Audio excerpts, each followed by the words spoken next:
Shalom, salam sejahtera. Senang bisa berjumpa lagi dalam renungan firman Tuhan hari ini. Mari kita berdoa sebelum membaca dan merenungkan firman Tuhan. Kami mengucap syukur ada kesempatan bagi kami mendengarkan firman-Mu. Kami memohon supaya Roh Kudus menerangi hati kami, sehingga kami dapat mengerti firman-Mu dengan baik. Dalam nama Tuhan Yesus kami berdoa. Amin. Pembacaan firman Tuhan dari 2 Korintus pasal 9 ayat 7. Hendaklah masing-masing memberikan menurut kerelaan hatinya, jangan dengan sedih hati atau karena paksaan, sebab Allah mengasihi orang yang memberi dengan sukacita. Demikian 2 Korintus 9 ayat 7. Tema renungan kita, hidup dalam kemurahan hati. Nah, saudara yang terkasih dalam Tuhan, murah hati berarti suka atau mudah memberi, tidak pelit, penyayang dan pengasih, suka menolong, baik hati, dermawan. Itulah beberapa pengertian berdasarkan Kamus Besar Bahasa Indonesia. Kemurahan adalah buah roh yang ada di dalam diri orang percaya sebagai buah dari relasi yang intim dengan Tuhan. Nah, di dalam 2 Korintus pasal 9, Rasul Paulus sedang mengajar dan mengajak jemaat untuk memberi ataupun menabur. Mengapa harus memberi? Di dalam ayat yang ke-10 disebutkan, ia yang menyediakan benih bagi penabur dan roti untuk dimakan. Ia juga yang akan menyediakan benih bagi kamu dan melipat gandakannya dan menumbuhkan buah-buah kebenaran. Artinya, Allah menyediakan berkat bagi kita, yaitu roti untuk dimakan. Ini berbicara tentang kebutuhan pribadi, kebutuhan kita secara jasmani. Tetapi juga dikatakan ada benih untuk ditabur. Ini adalah berkat yang harus dibagikan kepada orang lain.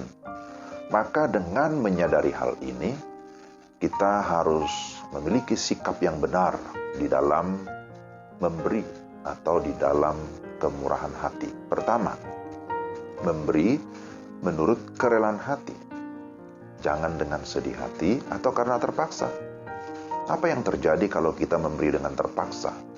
Pasti bersungut-sungut, tidak ada sukacita. Sebaliknya, memberi dengan rela hati itu mendatangkan sukacita atau kebahagiaan. Firman Tuhan berkata, adalah lebih berbahagia memberi daripada menerima. Nah, itu yang pertama. Kedua, memberi dengan sukacita akan mendapat kasih dari Tuhan. Meskipun motivasi memberi bukan supaya kita semata-mata mendapatkan balasan, tetapi kita juga meyakini bahwa siapa yang menabur pasti akan menuai juga. Ketika kita memberi dengan rela hati, maka di sana Tuhan akan dimuliakan. Amsal 3 ayat 9 menyatakan, muliakanlah Tuhan dengan hartamu dan dengan hasil pertama dari segala penghasilanmu. Maka lumbung-lumbungmu akan diisi penuh sampai melimpah-limpah. Kemudian di dalam ayat yang ke-8 di sana dikatakan, dan Allah sanggup melimpahkan segala kasih karunia kepada kamu, supaya kamu senantiasa berkecukupan di dalam segala sesuatu, dan malah berkelebihan di dalam pelbagai kebajikan.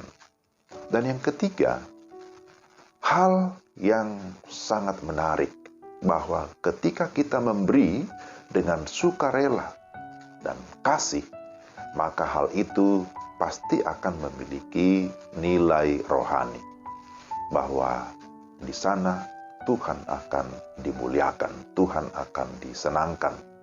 Seperti ada tertulis, ia membagi-bagikan, ia memberikan kepada orang miskin, kebenarannya tetap untuk selamanya. Ayat 9.